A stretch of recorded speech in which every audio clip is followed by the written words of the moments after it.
17e jour du calendrier de l'Avent. On est à 1000 mètres d'altitude, un herbage magnifique. Tu m'as l'air fatigué. Tu me respectes. Du thym, du romarin, à la rencontre d'un fromage exceptionnel. Allons-y. Je peux te remplacer, je pense.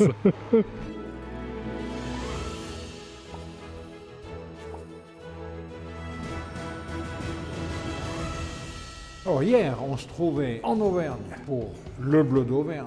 Vraiment, fabrication du bleu traditionnel, ils sont habitués à ça. Et on entre en Suisse pour poursuivre notre voyage. Et on continue avec le bleu. Je me trouve dans le Jura en compagnie de Didier Germain qui va m'expliquer un petit peu sa fabrication du bleu parce que c'est un fromage qui est terriblement difficile à fabriquer. Bonjour Didier, on se trouve dans un beau village ici. Alors les Ponts-de-Martel, c'est à peu près 1300 habitants. Ah oui, joli village. Perché à 1000 mètres d'altitude. Dans la neige et tout ça, Voilà. pour démarrer notre voyage en Suisse, ce sera pas mal. C'est super. Donc allons tout de suite à la fabrication pour voir un peu cette difficulté de fabriquer du bleu. Dès qu'on parle de la fabrication du bleu, on me dit le plus difficile, c'est de coiffer le grain.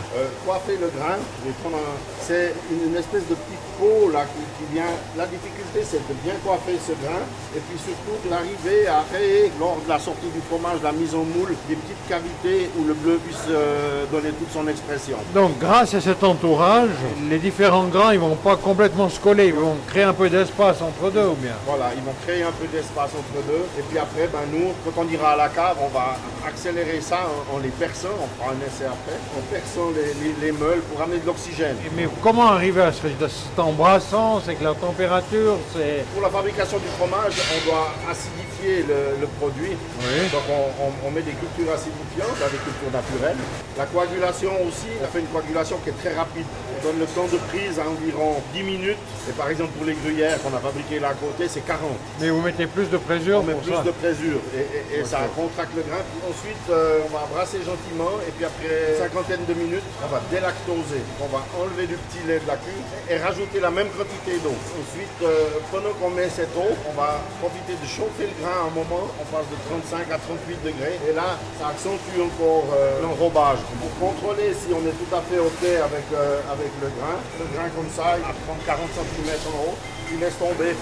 Et le grain ne doit pas s'éclater, il doit rester comme ça. Bon, allons pour la sortie alors. Ah, c'est une terrible technique pour arriver à ça. Et je comprends pourquoi beaucoup de fromagers se sont cassés les dents. Là. Oui, ils essaient de faire du bleu, puis il n'y a rien qui vient. Et puis en Suisse, on n'a quasi rien dans les livres.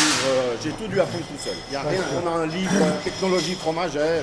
Sur les pâtes dures, il y a au moins 50 pages. Et puis sur les bleus, il y a à peu près ça. Et puis j'ai une petite anecdote, c'est que je me suis dit, je vais aller un peu dans le Roquefort. Je suis allé me promener là, mais ça c'était fin des années 90.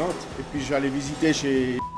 Et puis alors la visite c'était super, je me suis intéressé et quand il a vu que j'avais un trop grand intérêt, il s'est fermé comme une huître et puis j'ai pas eu les informations que je voulais. Et c'est pas la première fois que j'entends ça. Ouais. Et dans les années 2000, j'ai des amis fromagers qui me disent je vais essayer de faire du bleu. Je dis essaye un petit peu te renseigner, il y a le bleu d'Auvergne, il y a le Roquefort et tout ça. Et chaque fois c'était porte fermée. La généralité c'était bon, mais dès qu'on voulait avoir un petit peu plus d'explications, il fermait la porte. Ah, avec ça vous avez dû faire des tests et vraiment vous former. Alors, les cochons du voisin, on en mangeait pas mal. Oui. Voilà. Le grain va venir là par gravité. Là on le sépare son filet.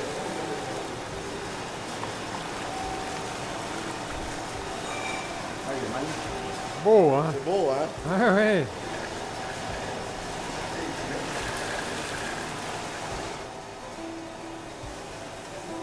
Et c'est amusant parce que il faut vraiment filmer ça, Michel. Il a réussi vraiment à séparer les éléments. On pourrait les sortir un à un et les compter. Ce qui n'est pas du tout le cas dans un autre fromage, d'avoir un grain comme ça.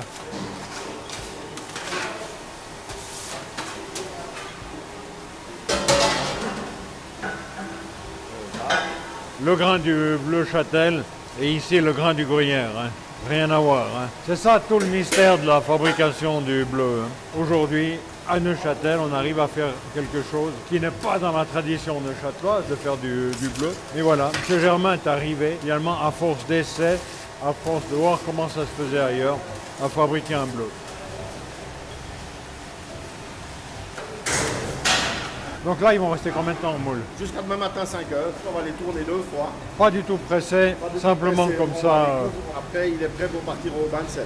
Et il reste 24 heures. Au tout début que j'ai commencé, je mettais dans le bain à gruyère. J'ai des collègues qui me disaient, mais t'es fou de faire des bleus dans une cave à gruyère, t'auras du bleu sur tes gruyères. Oui. Ce qui s'est passé, c'est exactement le contraire, c'est que c'est la mange du gruyère qui a poussé à Qui est l'intérieur. venu sur le... Je promets que c'était pas bon. Le perçage, c'est avant d'aller à la cave. Ou bien c'est là-bas qu'on C'est fait. là-bas. Alors, départ pour la cave. Quelque part pour la cave. Il y a presque autant de neige qu'en Valais. Hein? Oui, rentrons, allons à la cave. Joli. Donc ceux-là, ils ont 2 jours. Voilà. Une pile comme ça, c'est une fabrication. Quand on arrive ici, il reste un jour sans rien faire. Ils s'égouttent. Et le lendemain, on commence à les percer. Voilà, hein, il y en a 40. Ah, mais des 2 côtés. Oh là, Mais voilà, donc on met la meule dedans. jolie histoire. Et voilà. Tu me dis encore de temps en temps? Ouais, on fait le deuxième jour,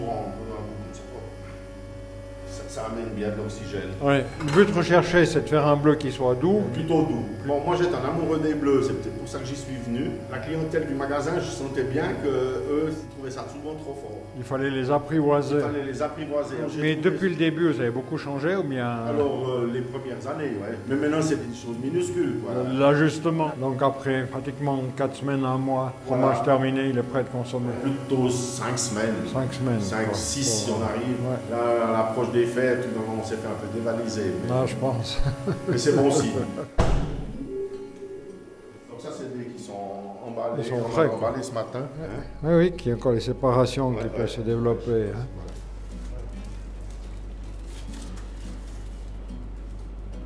Joli, hein. Les couleurs sont là en tout cas. Hein.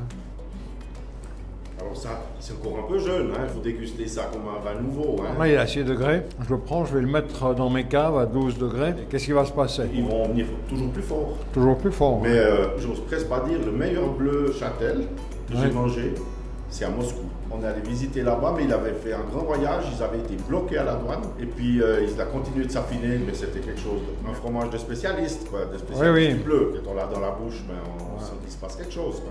Mais imaginez ce bleu qui a été fabriqué dans les montagnes neuchâteloises et qui maintenant séjourne dans les montagnes valaisannes. Ouais, ça va être magnifique. On peut faire qu'un produit hors Ouais, catégorie. ouais, exactement. Ben voilà, on a fait le tour de la fromagerie pour ce 17e jour du calendrier de l'Avent. Merci Monsieur Germain, c'était à nouveau une belle découverte. Bonne fête de fin d'année aussi. Merci beaucoup.